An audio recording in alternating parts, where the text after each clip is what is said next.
Hola, mi nombre es Néstor Montañés, soy profesor del Departamento de Ingeniería Mecánica y de Materiales y en este Polimedia vamos a hablar de la chapa cromada para el sector envase y embalaje.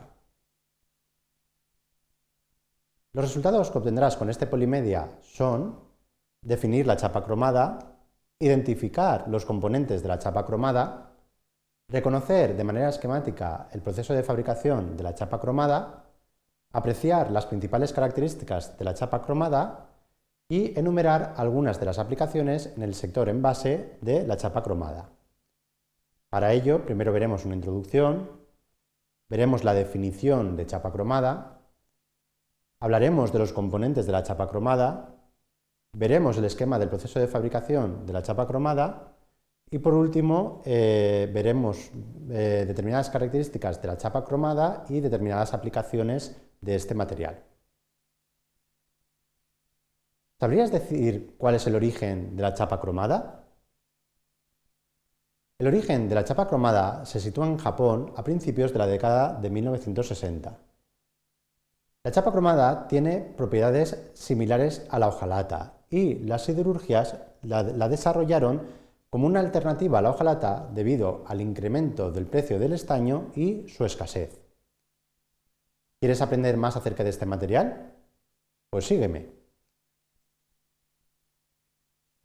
La chapa cromada, también llamada TFS, de sus siglas en inglés Thin Free Steel, es un producto laminado plano que es obtenido por la deposición electrolítica de cromo sobre un acero con un relativo bajo contenido en carbono, entre el 0,03 y el 0,13%. De esta manera se forma una película de cromo metálico y óxidos de cromo por las dos caras. El recubrimiento nominal es variable, aunque normalmente se sitúa alrededor de 70 miligramos por metro cuadrado de cromo metálico y 12 miligramos por metro cuadrado de óxidos de cromo.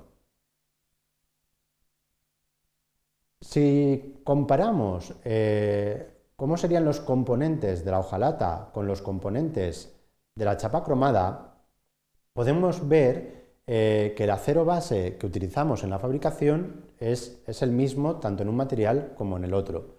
En cuanto a la chapa cromada, vemos que tenemos una capa de cromo metal con un espesor entre los 7 y los 10 nanómetros y una capa de óxidos de cromo con un espesor entre 1 y 3 nanómetros.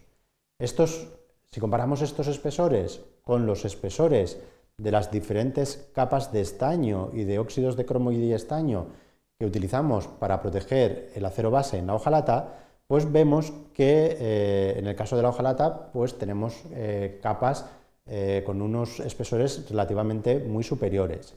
Estas diferencias en los espesores y en los materiales que empleamos para proteger el acero base en un material, la hojalata respecto al otro, la chapa cromada, pues va a otorgar una serie de características, una serie de ventajas y desventajas a la chapa cromada que vamos a ver posteriormente. En cuanto al proceso de fabricación de la chapa cromada, pues vamos a partir de un acero base, pasaremos a una etapa de desengrasado electrolítico y lavado, después a una fase de decapado electrolítico y nuevamente un lavado, después tendremos una fase de humidificación, a continuación tendremos la fase de electrodeposición del cromo, que puede ser en una o en dos etapas, después procederemos a un lavado, a un secado, a un aceitado, tras lo cual ya obtendremos la chapa cromada lista para la inspección y expedición. En cuanto a las características de la chapa cromada con respecto a la hojalata, pues como hemos comentado, las propiedades mecánicas o en general de un material respecto al otro pues son similares, pero el aspecto visual de la chapa cromada es diferente, presentando un color gris azulado.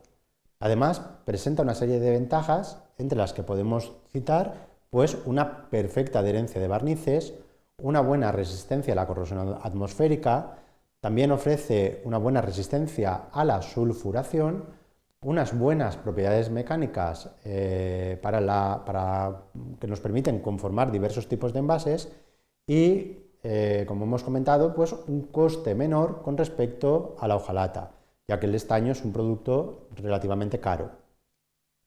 Pero también presenta una serie de inconvenientes. Por un lado, el coeficiente de rozamiento es más alto, lo que va a provocar un mayor desgaste de los equipos productivos. Después, precisa la eliminación mecánica del recubrimiento para poder aplicar soldadura eléctrica, por ejemplo, para poder conformar envases redondos en los que la junta vaya soldada. Luego, presenta una relativa baja flexibilidad para el doblado. Tiene poca resistencia a la corrosión por productos ácidos y una alta sensibilidad al rayado y a las manchas. Por algunas de estas características o circunstancias, pues siempre se va a requerir barnizar la chapa cromada por ambas caras. En cuanto a las aplicaciones de la chapa cromada, pues las principales aplicaciones que encontramos en el sector envase y embalaje son los envases de 2 piezas de embutición media, también llamados DRD, las tapas y fondos para envases, el tapón corona, como el que se observa en la presentación, y también cápsulas para envases de vidrio. Tras la visualización de este Polimedia ya sabemos mucho más sobre la chapa cromada como material para envases metálicos. Hemos podido ver su definición. También hemos podido identificar sus principales componentes. Hemos visto de manera esquemática su proceso de fabricación. Y por último, ya somos capaces de enumerar sus principales características y aplicaciones. Muchas gracias por vuestra atención.